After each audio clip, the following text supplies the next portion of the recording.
Okay, what we're going to tie this morning is a overhand weave type of stonefly, golden stone in this case. This is going to be very similar to a Hank Roberts ginger quill, that type of thing, but it's going to be with the overhand weave. This is going to be modified quite a bit from the original Hank Roberts, but just to give you an idea of how to use the overhand weave in association with that. What we're going to be using is, right now we're just going to be using a TMC 200 size 10. Go ahead and get your thread started.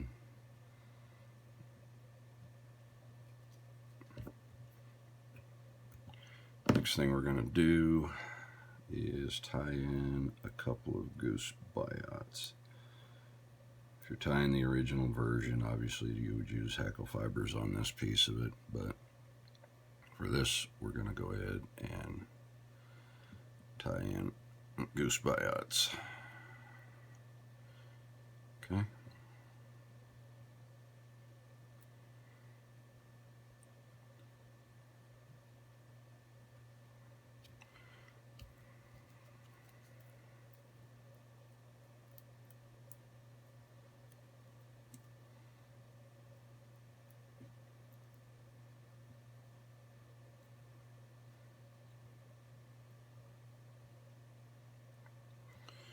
Good, leave those on there so they build up the body a little bit.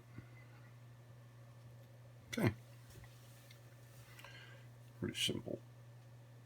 Next thing we're going to do is go ahead and tie in a hackle. So we got the lower part of the fly. This is just a fairly inexpensive dry fly cape. These are going to be trimmed, so you can use whatever you prefer, since these are going to be trimmed for the legs and the back.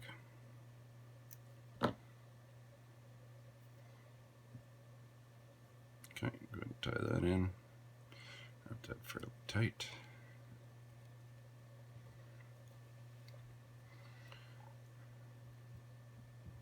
Okay, next thing we're going to do is tie in our two colors. Basically on this one I'm going to use DMC embroidery thread. This is actually French embroidery thread, and what we want to do with this is pick our alternating colors. I got the two different colors there that I'm going to use for this one. It's kind of a brown and kind of yellowish brown. Anyway, you can pick the colors that you like. And what we're going to do is, since that is 6 strand, I'm going to go ahead and split that into 3 strands. I want to go ahead and tie in dark color on one side,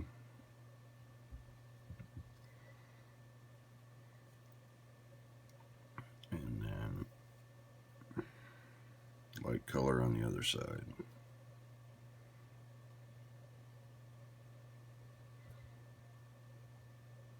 Like so. And wrap those up. It's easier if you do start with these things basically the same length, though. Let's go ahead and trim those. For the carapace on this, we're going to have to build it up so you get that kind of a triangle type head. What I'm going to use is 020 lead. So what you want to do is go ahead and bend your lead kind of in a pattern like that, so that you can lay it along the shank. You want to make sure you leave plenty of room at the head for this. That's about how far I want the body. And then go ahead and wrap that in.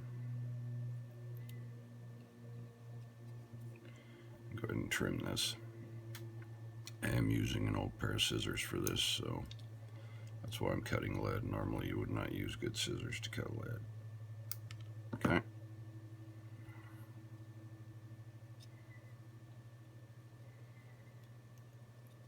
Next piece is I'm going to do is actually build up the head a little bit on this. So I'm going to use a piece of embroidery thread again for this. go ahead and build this up so we got a nice triangle shaped head.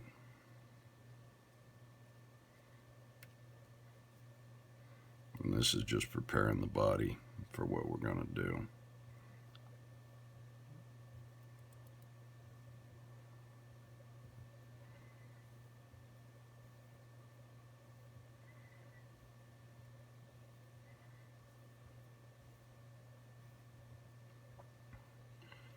Along those lines. And what you can do is this will compress a little bit as you tie your thread in, so you can tie that and then go ahead and compress that in a little bit with your thread so that nothing moves around after you get things tied in. You see how nicely that will compress into that triangular head. It does give a little bit of weight to it. And then we're going to want to tie off right here.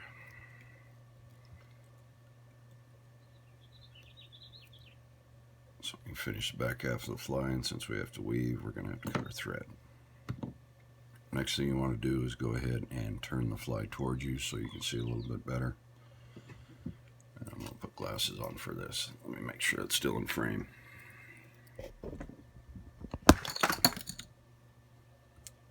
Okay. Easiest way to start this weave, grab your thread on both sides, go ahead and wet it just a little bit. Same thing you'll have to do with floss if you do use that. Go ahead and put a loop in like that, come under your thread, and then over the top and through. For this one, what we want to do is make sure that that first loop is nice and tight, and if it does come off the hook, you just want to make sure that your darker color is always on top. Okay?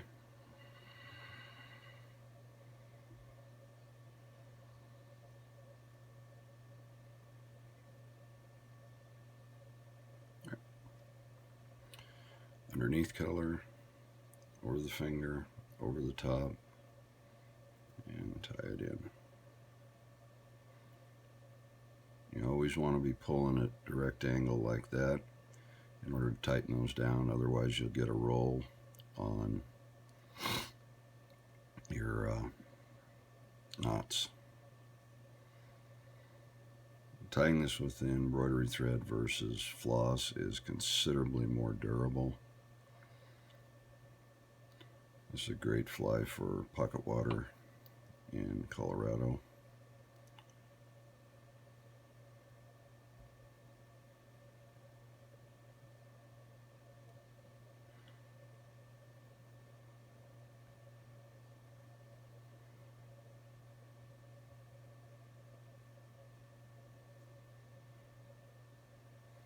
This is kind of a lengthy tie to flies, so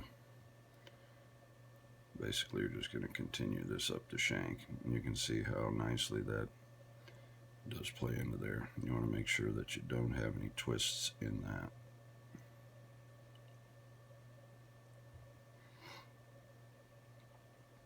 And since it's knotted all the way up, you don't have to worry about dropping anything.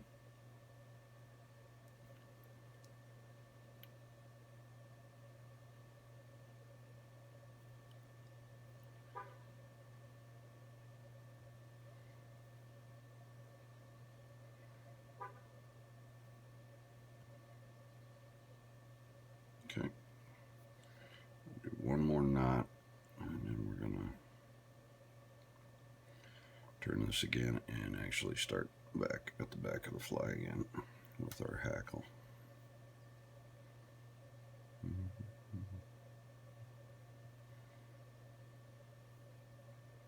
Perfect.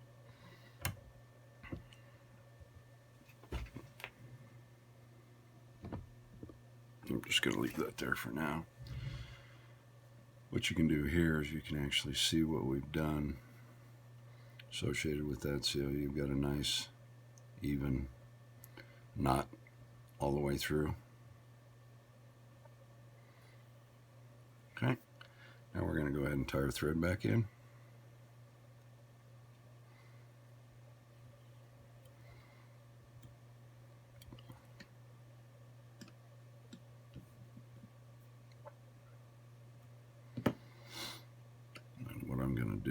this is actually pull those in to tie them. Pull them forward, go around like that. Okay. Now you can go ahead and wrap your hackle on the back half here and go one round right at the shank and then start up the knots. Well, size 10, I wouldn't put any more than 3. You don't want to go every knot because it tends to get too bunched up. Go ahead and tie off your hackle. Take my vise up a little bit. There we go. Okay. And you can pull these back. So we're going to have to restart our knots there. Pull that off. And this is where you want to double check that you've got everything nice and tapered all the way to the front. And go ahead and tie your thread back off.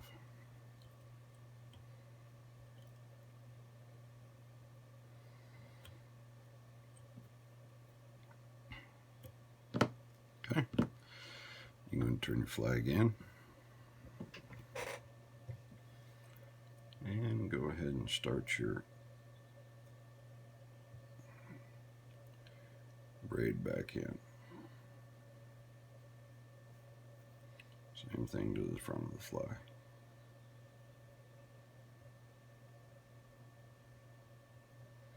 First knot as you start back up is always important because this is where you're going to start to climb up that little hump to create the head.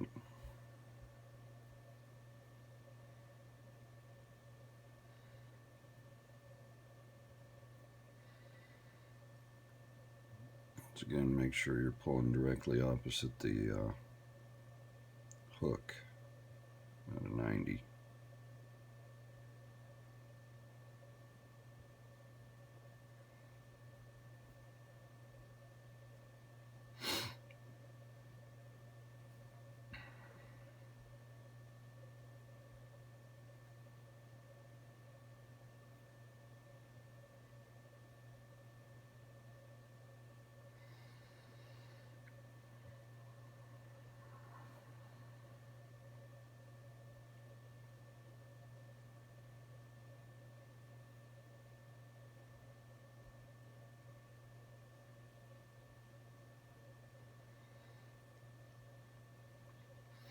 Since you are using 3 strands, or if you're using floss, you can use 6 strand or whatever.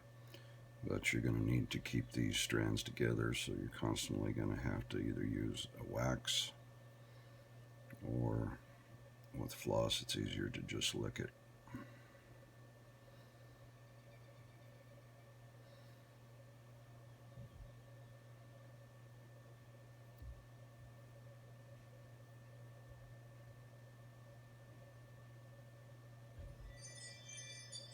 Cinch your knots up nice.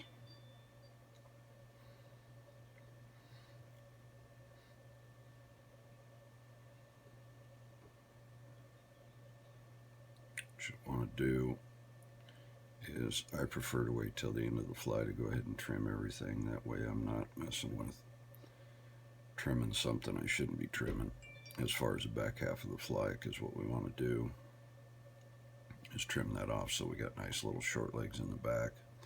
And we're going to put a hackle in the front. Really the only difference associated with this one from like a ginger quill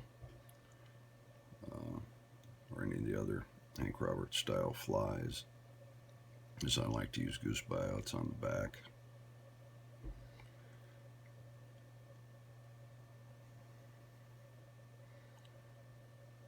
And we need to be careful not to crowd the head here,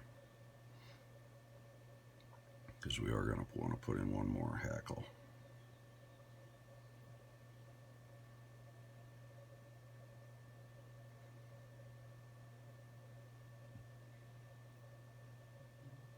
Okay.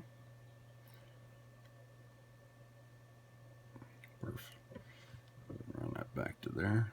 You can see how you got the nice little taper. And you can build that taper any way you want.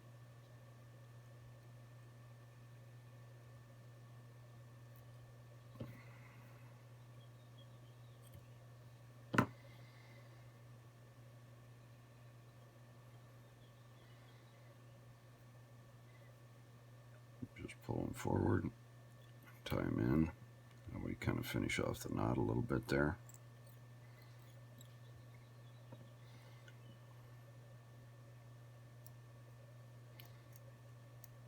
Yeah, that's what happens when you cut lead with your scissors right there.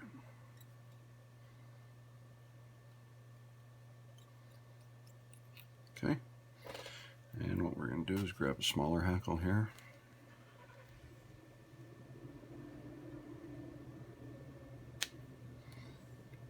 And I'm going to put this right in front.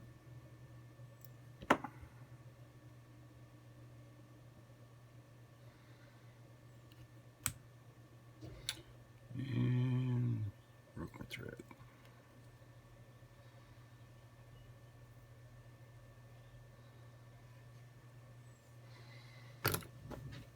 Grab a different thread.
Black head on this, so what we're going to do is use the old Sharpie technique.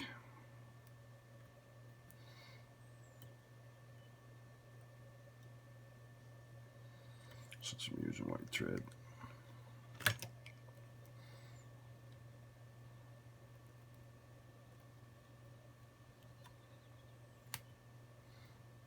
I haven't got much luck with thread this morning, once you get the gist.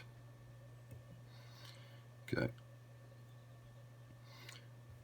Now what you want to do is go ahead and trim the back half of the fly, because you want these all to be short legs.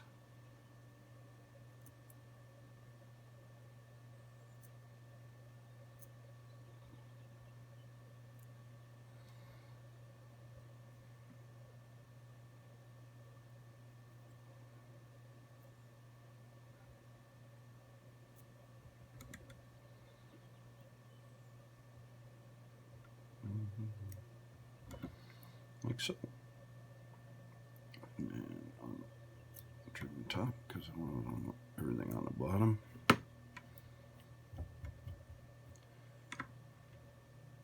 There you go. Nice little woven nymph. This is more similar to a typical ginger quill here, with